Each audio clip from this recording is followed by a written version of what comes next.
नमस्कार दोस्तों। आज हम एनसीईआरटी क्लास 6 की ज्योग्राफी का चैप्टर 6 पृथ्वी के प्रमुख स्थल रूप। इससे पहले हम चैप्टर 5 कर चुके हैं। तो चलो दोस्तों शुरू करते हैं।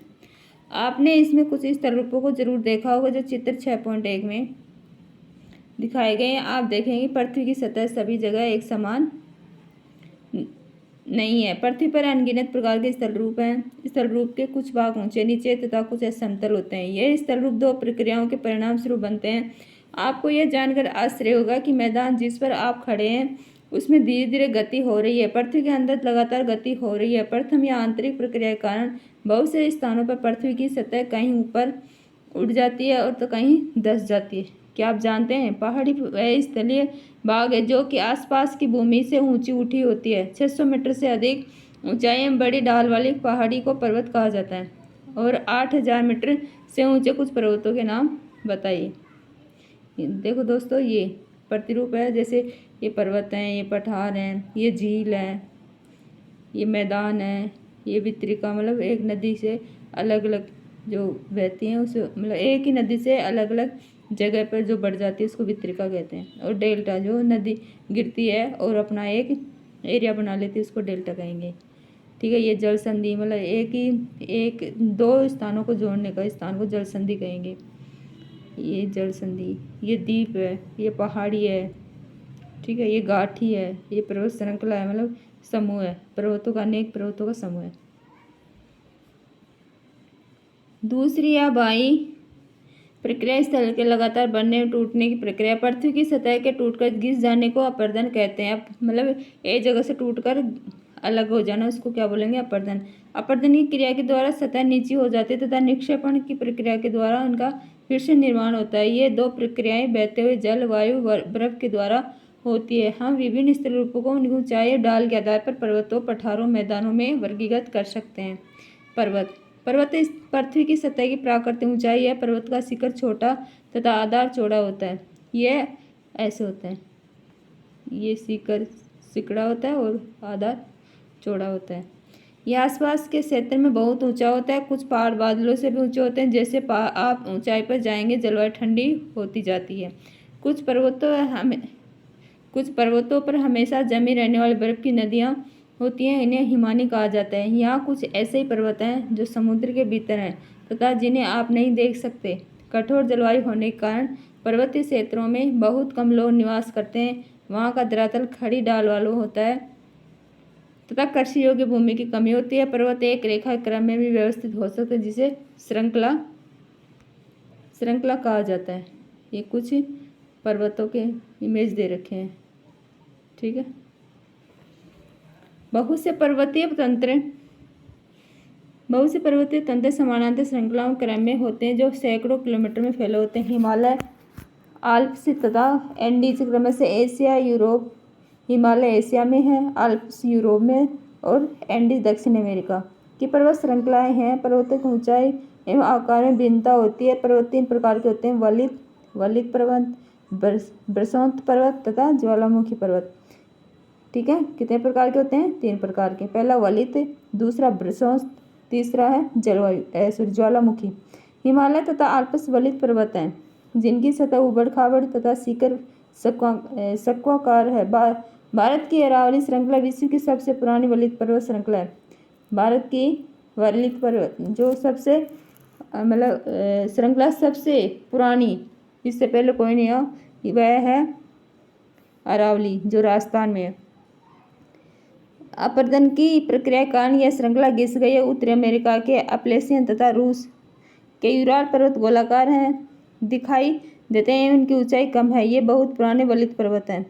जब बहुत बड़ा भाग टूट जाता है तथा ऊर्ध्वाधर रूप से विस्थापित हो जाए मतलब अलग हो जाता है तब बृहस्पति पर्वत का निर्माण होता है। मतलब एक से टूटकर दूसरी जगह हो जाता है, उसको बृहस्पति पर्वत कहा जाता है। ऊपर उठे हुए खंड को उत्खंड, होस्ट मतलब जो ऊपर उठा हुआ होता है उसको क्या बोलेंगे? उत्खंड या होस्ट तथा नीचे दसे हुए खंड को द्रोणिका, ब्रंश, ग्राबेन कहा जाता है। यूरोप की राइन गाठी, वाससेज पर्वत इस तरह के पर्वत तंत्र के उदाहरण हैं। एटलस में दिए गए विश्व मानचित्र से उसकी स्थिति को देखें तथा इस प्रकार की भूआकृतियों के कुछ और उदाहरणों का पता लगाएं। ज्वालामुखी पर्वत ज्वालामुखी क्रियाओं के कारण बनते हैं। अफ्रीका का माउंट किलिमंजारो तथा जापान का फ्यूजियामा इस तरह के पर्वतों के उदाहरण हैं। ये देखो ब्रसोत पर्वत मतलब उत्खंड, जो उभरा हुआ ऊपर जो रहता है उसको उत्खंड बोलते हैं, ठीक है, और जो नीचे हो जाता है उसको द्रोणिका भ्रंश कहते हैं। पर्वत बहुत लाभदायक होते हैं। पर्वत जल के संग्राहक होते हैं। बहुत सी नदियों का स्रोत पर्वतों में स्थित हिमालयों में होता है। जलाशयों के जल को लोगों तक पहुंचाया जाता है। पर्वतों के जल का उपयोग सिंचाई तथा पनबिजली के उत्पादन में भी किया जाता है। नदी, घाटियां तथा वेदिकाएं कृषि के लिए उपयुक्त होती हैं। पर्वतों में अलग अलग प्रकार की वनस्पतियां तथा जीव जंतु पाए जाते हैं। वनों से हमें ईंधन, चारा, आश्रय तथा दूसरे उत्पाद जैसे गोंद, रेजिन इत्यादि प्राप्त होते हैं। सैलानियों के लिए पर्वतीय भाग उपयुक्त स्थान है। वे पर्वतों की यात्रा उनकी प्राकृतिक सुंदरता को देखने के लिए करते हैं। विभिन्न प्रकार के खेल जैसे paragliding, head gliding, river rafting आदि स्कीइंग पर्वतों के प्रचलित खेल हैं। क्या आप हिमालय में स्थित कुछ ऐसे स्थानों के नाम बता सकते जहाँ ये खेले जाते हैं? ये देखो, अत्यधिक दाब से मैग्मा का निर्माण, ठीक है। ये ज्वालामुखी पर्वतों के बारे में बता रखे हैं, ठीक है। जो मतलब जमीन के अंदर लावा होता है, जब विस्फोट होता है तो ये एक नली के माध्यम से बाहर निकलते हैं और वो अपना लावा जमाते हैं, तो उससे पर्वतों का निर्माण होता है। उसे ज्वालामुखी पर्वत कहते हैं। ये देखो ज्वालामुखी पर्वत।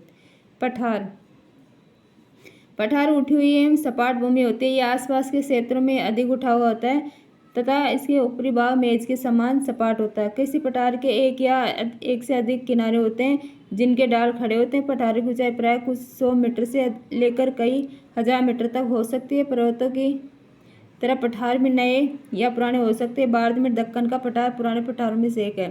केन्या, तंजानिया तथा युगांडा का पूर्वी अफ्रीकी पठार एवं ऑस्ट्रेलिया का पश्चिमी पठार इस प्रकार के उदाहरण हैं। तिब्बत का पठार विश्व का सबसे ऊंचा पठार है, जिसकी ऊंचाई मध्य समुद्र तल से 4000 से 6000 मीटर तक है। पठार बहुत उपयोगी होते हैं क्योंकि उनमें खनिजों की प्रचुरता होती है। यही कारण है कि विश्व के बहुत से खनन क्षेत्र पठारी भागों में स्थित है। अफ्रीका का पठार सोना एवं हीरा के खनन के लिए प्रसिद्ध है। भारत में छोटा नागपुर का पठार में लोहा, कोयला तथा मैंगनीज के बहुत बड़े भंडार पाए जाते हैं। पठारी क्षेत्र में बहुत से जलप्रपात हो सकते हैं क्योंकि यहाँ नदियाँ ऊंचाई में इससे गिरती हैं। भारत में छोटा नागपुर पठार पर स्वर्णरेखा, कौन सी नदी? स्वर्णरेखा नदी पर स्थित हुंड्रू जलप्रपात, कौन सा? हुंड्रू जलप्रपात। कर्नाटक में जोग, कर्नाटक में कौन सा? जोग। इस प्रकार के जलप्रपातों के उदाहरण। लावा पठार में काली मिट्टी की प्रचुरता होती है जो उपजाऊ है एवं खेती के लिए काफ़ी अच्छी होती है। कई पठारों में रमणीय स्थल होते हैं जो पर्यटकों को आकर्षित करते हैं। मैदान समतल भूमि के बहुत बड़े भाग होते हैं। वे सामान्यतः मध्य समुद्री तल से 200 मीटर से अधिक ऊंचे नहीं होते। कुछ मैदान काफ़ी समतल होते हैं, कुछ उर्मिल तथा तरंगित हो सकते हैं। अधिकांश मैदान नदियों तथा उनकी सहायक नदियों के द्वारा बने हैं। नदियाँ पर्वतों के डालों पर नीचे की ओर बहती तथा उन्हें अपरदित कर देती हैं। वे अपरदित पदार्थों को अपने साथ आगे की ओर ले जाती है। अपने साथ ढोए जाने वाले पदार्थों जैसे पत्थर, बालू तथा सिल्ट को वे घाटियों में निक्षेपित कर देती हैं। इन्हीं निक्षेपों से मैदानों का निर्माण होता है। सामान्यतः मैदान बहुत अधिक उपजाऊ होते हैं। यहाँ परिवहन के साधनों का निर्माण करना आसान होता है, इसलिए ये मैदान विश्व के सबसे अधिक जनसंख्या वाले भाग होते हैं। नदियों के द्वारा बनाए गए कुछ बड़े मैदान एशिया तथा उत्तरी अमेरिका में पाए जाते हैं। एशिया में स्थित भारत में गंगा एवं ब्रह्मपुत्र का मैदान था। चीन में यांगत्से, जिसको यांगटी सिंगांग बोलते हैं, यांगत्से नदी का मैदान इसके प्रमुख उदाहरण है। मैदान मनुष्य के रहने के लिए सबसे उपयोगी क्षेत्र होते हैं। यहाँ की जनसंख्या बहुत अधिक होती है क्योंकि मकानों बनाने तथा खेती के लिए यहाँ समतल भूमि की प्रचुरता होती है। उपजाऊ मिट्टी के कारण यह भाग खेती के लिए काफ़ी उपयुक्त होता है। भारत में गंगा का मैदान देश में सबसे अधिक जनसंख्या वाला क्षेत्र है। स्थल रूप एवं लोग।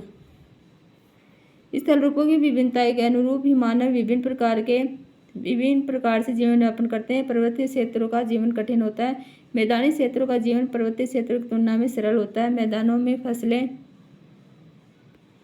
उगाना, घर बनाना या सड़कें बनाना पर्वतीय क्षेत्रों की तुलना में अधिक आसान होता है। विभिन्न प्रकार के स्थल रूपों पर रहने वाले लोगों के रहन सहन के तरीकों में कुछ अंतर होता है। क्या आप उनमें से कुछ अंतरों को बता सकते हैं?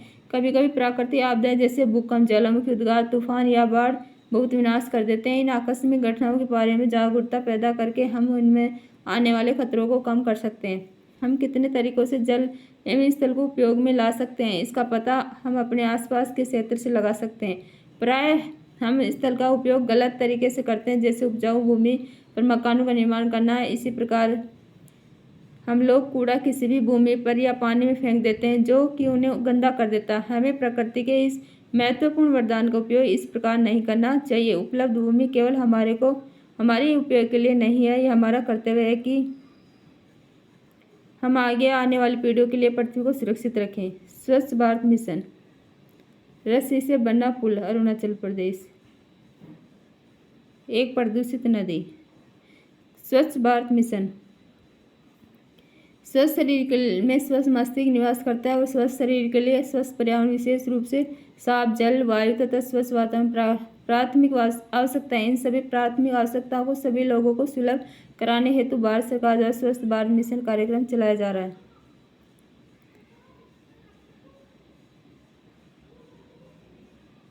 तो दोस्तों, अपना चैप्टर कंप्लीट हुआ, इसके क्वेश्चन आंसर देखते हैं। पहला फर्स्ट पार्ट का पहला क्वेश्चन है, प्रमुख स्थल रूप कौन कौन से हैं? हमने देखा था पर्वत, पठार और मैदान। ठीक है।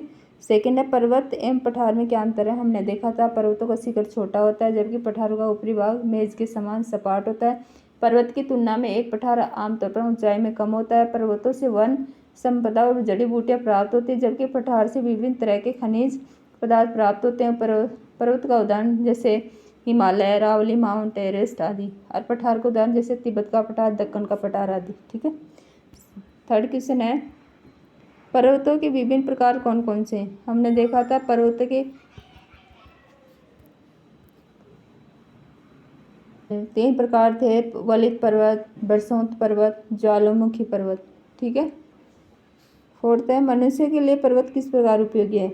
मनुष्य के लिए पर्वत बहुत उपयोगी होते हैं। पर्वत जल के संग्राहक होते हैं। बहुत सी नदियों का स्रोत पर्वतों में स्थित हिमालयों में होता है। पर्वतों के जल का उपयोग सिंचाई तथा वन बिजली के उत्पादन में किया जाता है। पर्वतों से अलग अलग प्रकार की वनस्पतियाँ तथा जीव जंतु पाए जाते हैं, जो हमारे लिए उपयोगी होता है। सैलानियों के लिए भी पर्वतीय भाग उपयुक्त स्थान है।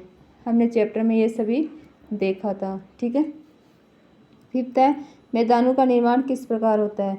मैदानों का अधिकांश भाग मैदान निर्माण नदियों तथा उनकी सहायक नदियों के द्वारा होता है। नदियाँ पर्वतों के ढाल पर नीचे की ओर बहती हैं तथा उन्हें अपरदित कर देती हैं। वे अपरदित पदार्थों को अपने साथ आगे की ओर ले जाते हैं। अपने साथ ढोए जाने वाले पदार्थ जैसे पत्थर, बालू तथा सिल्ट को वे घाटियों में निक्षेपित कर देते हैं। उन्हीं निक्षेपों से मैदानों का निर्माण होता है।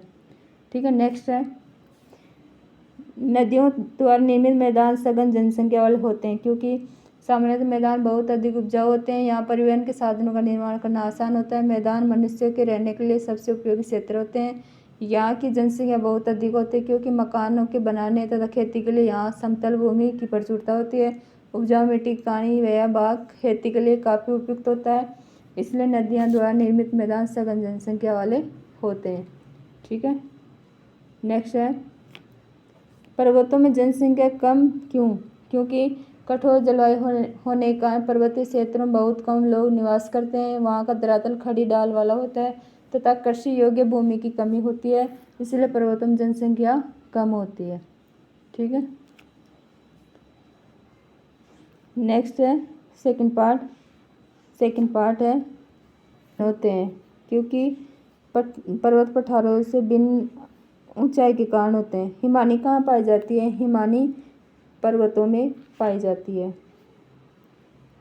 ठीक है। थर्ड है, दक्कन पठार कहाँ पाया जाता है? दक्कन पठार भारत में। ठीक है। यांगत्से नदी कहाँ बहती है? यांगत्से नदी चीन में, हमने देखा था। यूरोप की महत्वपूर्ण पर्वत श्रृंखला कौन सी है? हमने देखा था आल्प्स। ठीक है। थर्ड है, निवाले विस्तृत क्षेत्र को क्या कहते हैं? तो समतल विस्तृत क्षेत्र को मैदान कहते हैं। क्या कहते हैं? मैदान। ठीक है। सेकंड है हिमालय आल्प्स खालिस्तान पर्वतों के उदाहरण है, किसके उदाहरण है? वलित। ठीक है, ठीक है, हमने देखा था सभी। थर्ड है डैश क्षेत्र में खनिजों की प्रचुरता होती है, किसमें होती है? किसमें होती है? पठारी क्षेत्र में। ठीक है, हमने यही देखा था ना, किसमें देखा था? क्षेत्र में खनिजों की प्रचुरता किसमें होती है? पठारों में होती है। डैश पर्वतों का क्रम है, किसका क्रम है? पर्वत श्रृंखला का। डैश क्षेत्र मतलब फिफ्थ है क्षेत्र कृषि के लिए सबसे अधिक उत्पादक क्षेत्र होते हैं, कौन से होते हैं? मैदान। ठीक है, तो चलो दोस्तों, अपना चैप्टर कंप्लीट हुआ और क्वेश्चन आंसर भी हमने देखे। मुझे उम्मीद है आपको समझ में आया होगा। इसको एक दो बार और पढ़ना, रिवाइज करना, अच्छे समझ में आ जाएगा। तो नेक्स्ट चैप्टर में जल्दी मिलते हैं। Thank you.